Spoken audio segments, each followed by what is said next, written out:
좋은 아침입니다. 오늘 아침 찬양은 그가 오신 이유입니다. 이 세상 가장 아름다운 순종의 눈물, 온 세상 다시 빛나게 한 생명의 눈물, 그가 이 땅에 오신 이유, 죽어야 살게 되고 져야만 승리하는 놀랍고 영원한 신비, 지으신 그대로 회복시킨 우리의 창조주 그리스도, 십자가의 길로 아버지 뜻 이루셨네. 그가 이 땅에 오신 이유, 이제 우리에게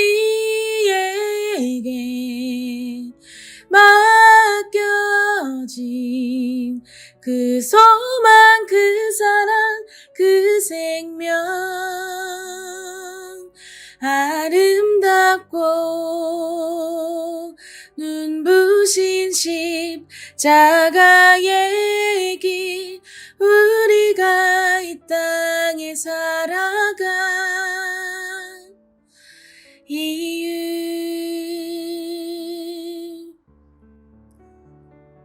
오늘 말씀은 베드로전서 4장 16절에서 19절 말씀입니다. 그러나 그리스도인으로서 고난을 당하면 부끄러워하지 말고 도리어 그 이름으로 하나님께 영광을 돌리십시오. 하나님의 집에서부터 심판을 시작할 때가 되었기 때문입니다. 심판이 우리에게서 먼저 시작되면 하나님의 복음에 순종하지 않는 자들의 마지막이 어떠하겠습니까? 의인도 겨우 구원을 받으면 경건하지 않은 자와 죄인은 어떻게 되겠습니까? 그러므로 하나님의 뜻을 따라 고난을 받은 사람은 선한 일을 하면서 자기의 영혼을 신실하신 조무주께 맡기십시오. 아멘. 오늘 말씀에서는 이 세상에서 살아가면서 그리스도인의 고난이 결코 쉬운 여정이 아니라고 말합니다. 우리가 사는 세상에서 모욕과 배척, 더 심각하게는 위협적인 압박으로부터 그리스도인이라는 정체성을 가지고 결단하고 또 끝까지 인내할 수 있을까요? 오늘 말씀은 그러나로 시작됩니다. 그러나 우리는 고난을 당하여도 부끄러워하지 말고 도리어 하나님께 영광을 돌려야 한다고 말합니다. 우리가 이 세상에서 그리스도의 이름으로 고난을 받을 때 때론 부끄러울 때나 혹은 당당하지 못할 때가 있습니다. 코로나로 인해 교회에 모이는 것에 대해 세상 사람들에게 눈초리를 받을 때가 있었습니다. 법을 지키지 않고 모이는 것도 아니었지만 사람들의 눈에는 굳이 모여서 예배하는 것에 대해 반감을 가지게 되었던 것 같습니다. 그리스도인들은 그런 상황 속에서 세상 사람들의 눈초리와 비난을 통해 얻는 부끄러움이 생겼을 수도 있습니다. 그러나 우리는 부끄러워할 필요가 없습니다. 왜냐하면 그리스도를 위해 고난을 받는 것은 하나님께 영광을 돌리는 일이기 때문입니다. 우리는 또한 부끄러워할 필요가 없습니다. 왜냐하면 이제 하나님의 집에서부터 심판을 시작할 때가 되었기 때문입니다. 여러분, 하나님 나라 설교 시리즈였던 밀과 가라지 비유 기억하시나요? 우리가 밀과 가라지를 구분하기 위해서는 기다려야 하는 시간이 필요했습니다. 그러나 추수할 때에 밀과 가라지가 구분되어질 것이고 가라지는 단으로 묶어서 불태워질 것이라고 말씀하십니다. 이렇듯 마지막 때에는 밀과 가라지가 구분되어지는 것처럼 우리도 구분되어질 것입니다. 그러므로 베드로전서 저자는 선한 일을 하면서 고난의 시대를 살아가야 한다고 말합니다. 우리는 구원을 은혜로 얻었습니다. 그러나 그 은혜를 아는 이들의 삶은 예수 그리스도를 닮은 선한 삶의 모습입니다.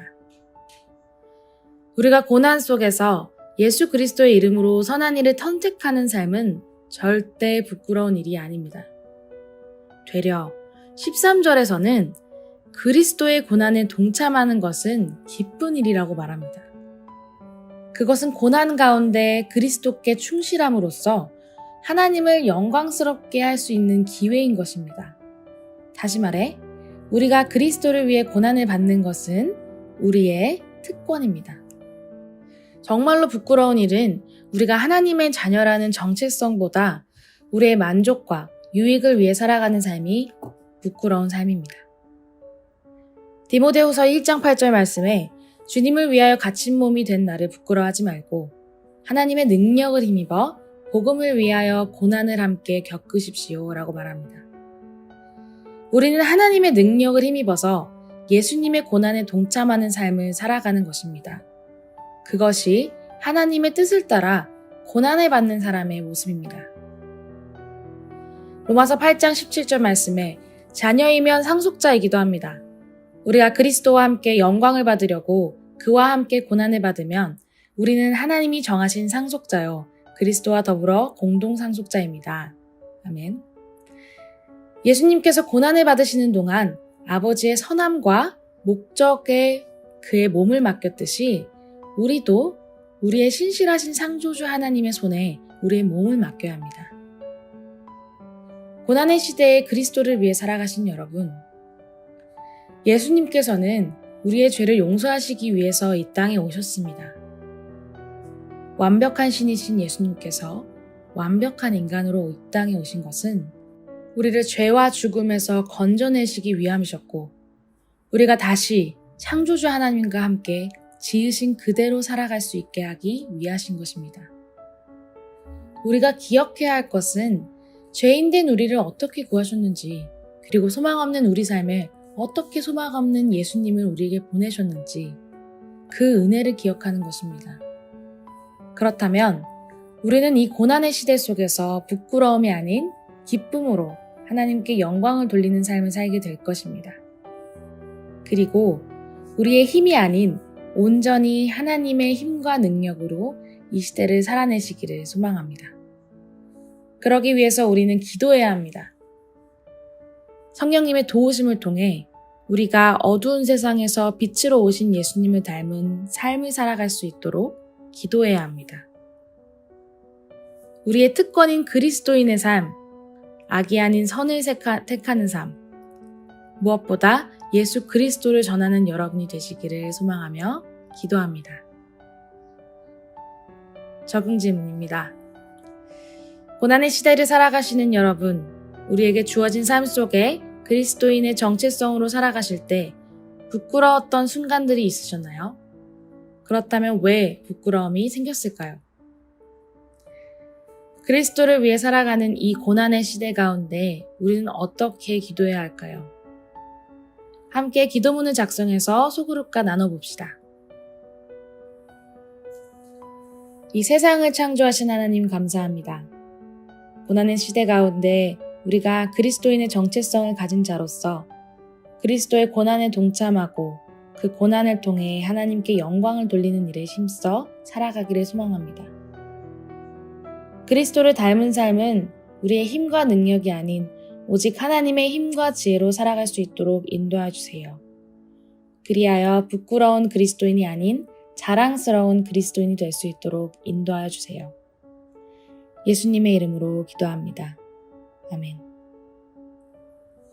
Embrace Jesus, embrace people.